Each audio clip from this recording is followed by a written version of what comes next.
आप देख रहे हैं इंडिया लाइव न्यूज, सच की आवाज। नमस्कार, मैं हूं आपके साथ अंकिता। आप देख रहे हैं इंडिया लाइव न्यूज। भोपाल के लफ्जियात मामले को लेकर विधायक रामेश्वर शर्मा का बयान सामने आया है। लफ्जियात महापाप और घिनौना कृत्य है। ये इस्लामिक कट्टरता की पैदाइश है। ये लफ्जियात केवल भोपाल में नहीं बल्कि पूरे प्रदेश में और देश में संचालित करने का षड्यंत्र चल रहा है। भारतीय जनता पार्टी की सरकार में डॉक्टर मोहन यादव जी के संज्ञान में ये बात लाई गई थी। पुलिस कमिश्नर और पुलिस के आला अधिकारियों को मैंने बताया था कि इस घटना में केवल 2 लड़के लड़कियों का सवाल नहीं, इस घटना में सैकड़ों लोग निकलेंगे। मैंने पहले ही कहा था कि इसकी जाँच होनी चाहिए कि उन्हें मकान देने वाला कौन है, लड़कियों को मकान तक पहुँचाने वाला कौन है, उनको यहाँ भोजन और खाने की व्यवस्था करने वाला कौन है। इस लफ्जियात की पूरी घटना ज्यादा मानसिकता का प्रमाण है। इसलिए लफ्जियात करने वालों की कमर भी तोड़ी जाए, हाथ पैर भी तोड़े जाए और सार्वजनिक उनका अपमान भी किया जाए।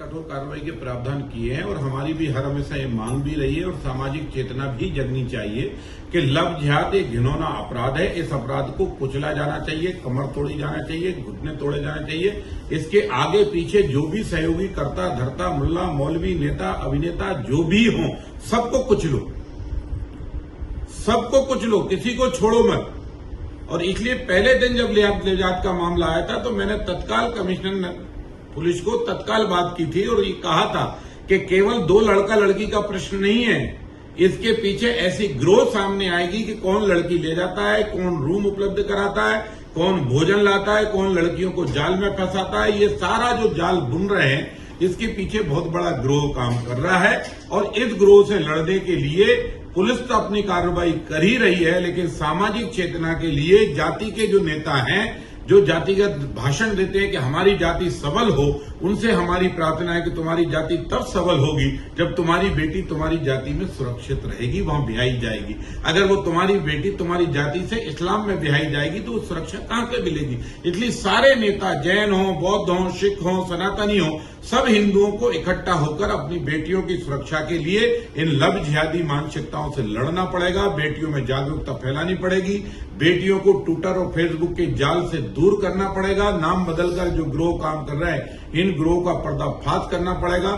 समाज भी सड़कों पर आए, प्रशासन भी कार्रवाई होगी। और मैंने कई प्रशासनिक अधिकारियों से बातचीत की है कि ऐसे भी कई अपराधी हैं कि जिनके कोई काम धंधे नहीं है, बिल्डिंग बड़ी बड़ी है और वो लव जिहाद में इंटर है।